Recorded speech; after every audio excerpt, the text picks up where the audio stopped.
আসসালামু আলাইকুম আমার প্রিয় শিক্ষার্থীরা, কেমন আছেন? আশা করি সবাই ভালো আছেন। আমি আল্লাহর রহমতে অনেক ভালো আছি। তো আজকে আমরা যে বিষয়টা নিয়ে কাজ করব সেটা হচ্ছে পাসপোর্ট সাইজ পিকচার। তো ফটোশপে কীভাবে পাসপোর্ট সাইজ পিকচার করা যায় চলুন আমরা দেখি। প্রথমে আমাদেরকে যেটা করতে হবে সেটা হচ্ছে ফাইলে গিয়ে ওপেনে যাব। ওপেনে গিয়ে যে কোনো একটা ছবি নেব, যে ছবিটা আমরা করতে চাই। নেওয়ার পরে এই যে দেখতে পাচ্ছি একটা লক, এই লকটাকে আনলক করবো, মানে ডাবল ক্লিক করলেই এটা ভেঙে যায়। তারপর আমরা এডিটে যাব। এডিটে যাওয়ার পরে আমরা যাব স্টকে যাই, এই যে কালারে যে আমরা এটা দিব হচ্ছে কালো কালার, মানে এটার বিপরীত কালার দিব, আর উইডে যে 20 দিব।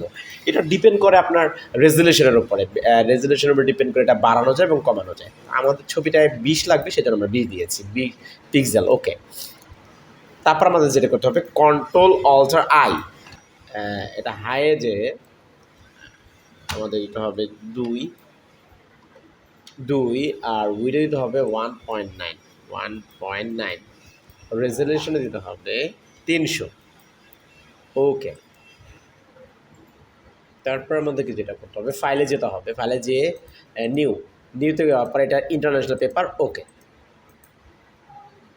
লকটাকে আনলক করতে হবে। তারপরে মুভ টুল দিয়ে এই ছবিটা আমাদেরকে নিয়ে আসতে হবে। নিয়ে আসার পরে এটাকে কর্নারে কোনো একটা ভালো সাজাবো। তারপর অলটা ধরে ডানে টান, আবার আমরা অলটা দিয়ে ডানে টান দিব, আবার অলটা ধরে ডানে টান, এবার কন্ট্রোল ধরে এখানে ক্লিক, অলটার ধরে এদিকে টান দিব, আবার অলটা ধরে এদিকে টান দিব,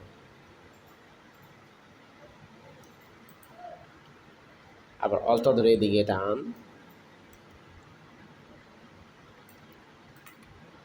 অলটার ধরে এর নিচের দিকে। এবার আমরা যেটা করতে হবে কন্ট্রোল শিফট ই, মানে এই লেয়ারগুলো এক করার জন্য কন্ট্রোল শিফট ই। যদি প্রিন্ট করতে চান কন্ট্রোল ধরে পি দিলেই আপনি প্রিন্ট করতে পারবেন।